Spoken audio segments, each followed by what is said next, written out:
Olá, eu sou a Daniela do Bibliotecária Leitora e hoje eu vim fazer uma indicação bem rápida para vocês aqui de um livro que eu li já faz um tempinho, mas que eu ainda não gravei um vídeo ou fiz uma postagem lá no blog para vocês. Só que eu acho que é um livro que vale muito a pena, é um livro muito interessante para as pessoas que se interessam por esse tema, para pessoas, às vezes professores ou avós ou pais, né, principalmente pais. E esse livro é Laboratório Montessori em Casa, de Chiara Pirodi. Um guia prático para o método de educação Montessori. Então, assim, esse livro ele é dividido em 2 ou 3 partes. Deixa eu ver. Uma, 2, 3 partes. 4 partes, vamos dizer assim. Na verdade, assim, ó, eles falam um pouquinho sobre o contexto histórico, né? Sobre quem foi Maria Montessori, qual que é esse método que ela utiliza, né? A visão desse método, o que que é esse método, como que a gente vai fazer esse método. Tem também a parte de criando as nossas crianças com o método Montessori. Então, vai ter falando sobre o método, os 3 pilares da educação montessoriana, o adulto que tem que ser um pouco preparado para lidar com essa situação, né, as crianças e tudo mais. Um ambiente preparado, que é uma coisa também muito importante, um lar amigo da criança e os materiais preparados. Esse capítulo que eu achei primordial, assim, para a execução desse método, né? Tem também a parte de Montessori para pais, faça você mesmo. E aí tem algumas atividades montessorianas que dá para ser feita em casa e algumas atividades sugeridas. Então, assim, o livro ele é repleto de imagens, de fotografias, né?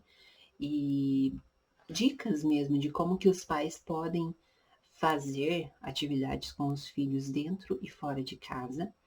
Tem também algumas sugestões de brinquedos montessorianos, que são brinquedos de madeira, na verdade, mas não necessariamente precisa ser um brinquedo montessoriano para você educar nessa forma, né? Dessa forma, nesse método. Na realidade, Montessori, ela não propôs uma linha de brinquedos, ela não tem brinquedos Montessori. Ela tem sim dicas, né, de como que você prepara a criança, como você prepara o ambiente, como você se prepara para você lidar com esse método dela. E o que que é esse método, né? O método, a principal característica desse método Montessori é a criança ela fazer por si mesma, por si só, né? Então, o quanto antes, né, desde ali de 1 ano e meio, 2 anos, que é quando ela começa a entender um pouco melhor sobre a vida e o que está à sua volta, tentar integrar ela nesse ambiente para que ela se sinta segura, preparada, tranquila para ela mesma realizar as atividades. Então, assim, não é você comprar um brinquedo caro, não é você comprar uma torre. Aliás, nós temos a torre aqui, uma torre montessoriana, né, que chama. Porém, se você tiver uma cadeira, um banquinho de madeira, ótimo. É você lidar, ajudar a criança a lidar com as suas atividades, com o seu dia a dia, o seu cotidiano, da forma mais segura possível e que deixe a criança segura e autônoma, né? Então, você não precisa necessariamente comprar essa torre, comprar brinquedos montessorianos, né? Mas sim você tentar lidar de uma forma que deixe então essa criança segura, essa criança preparada. É, e isso vai desde questão de brincadeira até mesmo questão de hábitos, né, do dia a dia. Então, às vezes, escovar o dente sozinha, calçar um sapato sozinha, colocar uma roupa sozinha, ajudar nas atividades do dia a dia, né, dentro de casa, e não aquela coisa de, não, deixa que eu faço que é mais rápido. E essa autora, ela conseguiu bater muito nessa tecla, né, que a Montessori fala no seu método de educação, sem virar um livro teórico, sabe, simplesmente teórico. É um livro teórico, claro, mas muito interessante e muito didático. Talvez pelas suas imagens, talvez por apresentar atividades também. Então, com as atividades, a nossa mente vai clareando, de certa forma.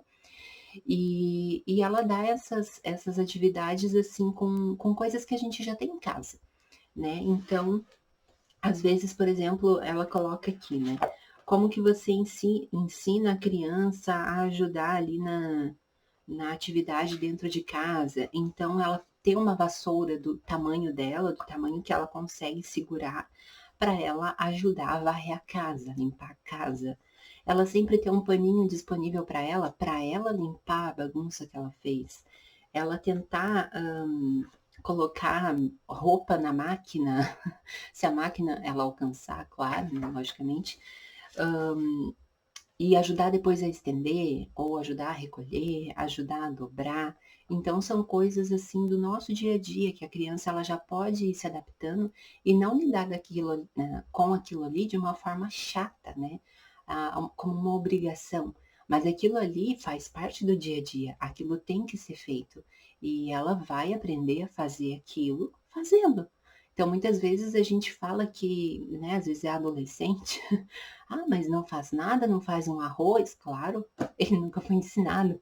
Então são dicas, assim, práticas e dicas do dia a dia, e você tentar incluir essa criança nas atividades, mas também de um jeito que não obrigue a criança a fazer.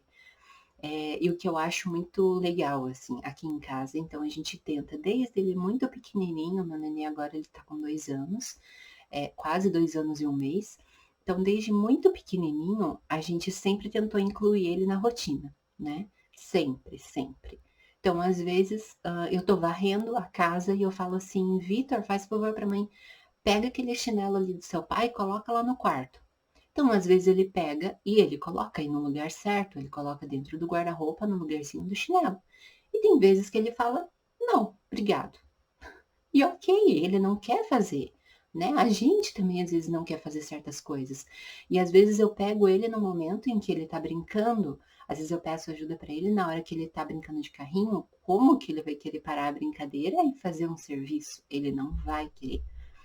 Então assim, incluir sempre a criança para ela se acostumar e ela ver o quanto é bom, ter uma casa organizada ou ter uma casa limpa, né. Então, às vezes, eu estou fazendo alguma coisa, eu estou limpando a casa com vassoura e estou com pressa, vamos dizer, né, e às vezes ele quer me ajudar. Então, ele pega a vassoura, ele espalha toda a minha sujeira e é no momento que às vezes não dá muito certo. Pois como eu estava dizendo, aí eu fui interrompida porque tinha uma criança dormindo que estava querendo mamar. Então assim, muitas vezes então, retomando, né, eu acho que era sobre isso que eu estava falando, né, que às vezes ele não quer fazer tal serviço, e é normal isso acontecer. Então assim, às vezes, a gente também tem que saber o tempo certo, né, então é bem aquela coisa que eles falam aqui que a autora fala aqui, o ambiente preparado, né. Então, às vezes, ele quer me ajudar e eu não consigo fazer com que ele me ajude, porque às vezes eu estou muito apressada com as coisas, eu estou atrasada com o serviço da casa, e eu acabo não deixando ele participar, né. E é nesses pequenos momentos que a criança ela consegue, hã, exercer esse papel dela, né, que é um habitante desse lar, não é mesmo? Então, tem dicas muito interessantes, eu vou mostrar para vocês aqui algumas imagens, né, que eu acho esse livro muito bonito. Então, assim, experiências da vida prática, então, desde criança escovando o dente até calçando meia, ou às vezes calça errado, e às vezes é legal, né, a criança gosta, ela tem essa fase de calçar errado e achar divertido, lavando as mãos sozinha, então é uma questão a questão da higiene, a questão do autocuidado é muito importante, escovar o dente sozinho, colocar a roupa sozinho, e às vezes eles vão se atrapalhar, eles vão pedir ajuda, né. Então, assim, o quanto que é importante, nós adultos estarmos perto da criança quando ela for fazer tal coisa sozinha. E o que é muito interessante aqui em casa é que muitas vezes eu quero ajudar ele para andar mais rápido e ele me fala: "Não, mãe, eu faço sozinho". Não, mãe, eu como sozinho. Então, assim, às vezes ele quer comer sozinho e às vezes ele quer essa atenção a mais, esse aconchego a mais que a gente dá na boca dele, né? Também é super normal. E até a questão, às vezes, de colocar água, né, no copinho dele. Então, o nosso filtro, ele é filtro de barro, né? Então, ele tem aquela manivelinha, assim, aquele coisinha para colocar água, né? E ele já sabe apertar o erguer. Então, às vezes, ele gosta muito de brincar com a água, né, que ele vai tomar. Então, às vezes, coloca num copo, coloca no outro e fica brincando, se derrama todo e molha tudo. E aqui tá fazendo muito frio, então não é sempre que dá para fazer esse tipo de atividade com ele, né. E ele ainda tá gripado, pior ainda, né. Então, assim, às vezes a gente não deixa mesmo ele ficar brincando com a água naquele momento. Então, coisa que ele também tem que entender que nem sempre é hora de brincar com água, né. Mas, o que que ele faz? Ele pega uma cadeira que ele tem, por sinal está para lá mesmo, ele pega uma cadeira que ele tem bem firme, assim, eu já falei para ele que aquela cadeira pode subir e a outra não pode, porque a outra é mais molinha, assim.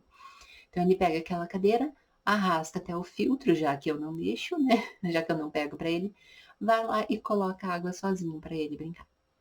Então, assim, como a gente brinca aqui em casa, né, essa é a autonomia, a tão amada autonomia, que às vezes a gente fica louco, né. Então, assim, a gente dá autonomia para a criança e a gente tem que aguentar as consequências. Mas isso tem muito mais coisa boa do que coisa ruim, né, gente? Isso é só uma brincadeira. Essa questão de, às vezes, fazer bagunça e derramar tudo, infelizmente acontece mesmo. Então, aqui também tem algumas atividades, ó. E sempre nas atividades ele vem escrito a partir de tantos anos, com supervisão de adulto, o nível de dificuldade, nesse caso é médio. Então, aqui a partir de 2 anos e meio, né, que já pode brincar de escrever. Aí tem construindo a torre cor-de-rosa para aprender como comparar as dimensões. Então, às vezes, eles colocam umas coisas bem específicas, né, no método Montessori, mas é aquilo, não precisa ser uma torre cor-de-rosa, né? Dá para ser com o que tem na sua casa. Então, é questão de adaptar. Tem também de aprender as cores, algumas atividades aqui mais para frente também de como ensinar as cores para criança, né? Coordenação motora fina, coordenação motora grossa, tudo isso tem. E tem também esse painel de atividades que eu acho o máximo, que é aprendendo com o painel de atividades, que é a partir de 18 meses, né? Esse a gente não deu para ele, mas é muito legal. Tem em grandes lojas, né, tipo a Amazon, Submarino, eles vendem, né, esse tipo de painel, que eu acho muito legal. Então, aqui, por exemplo, ele aprende a mexer com cadarço, tirar e colocar esse fechinho, né, às vezes de portão, de porta. Tem também o zíper, tem o cliquezinho, né, às vezes de cadeirinha, tem a campainha, tem diversas atividades para eles, sino e por aí vai. Tem diversos modelos, eu acho isso o máximo. Eu queria ter para mim, de tão legal que é. Então, assim, esse livro, então, está recheado de atividades e de ideias. Também, né, atividades na parte de fora da casa, né, descobrindo a natureza. A Maria Montessori, ela bate bastante nessa questão também da criança estar em contato com a natureza, com a terra, com a grama, com a água. Coisas naturais são na verdade, um laboratório para criança, não só para criança, né, para a gente também, mas para a criança que está descobrindo o mundo, né, é um verdadeiro laboratório, assim, e é uma coisa impressionante o quanto que as crianças gostam de brincar na terra, no ar livre, né? É bem legal. Então é isso. Fica essa dica para vocês. Minha bateria vai acabar.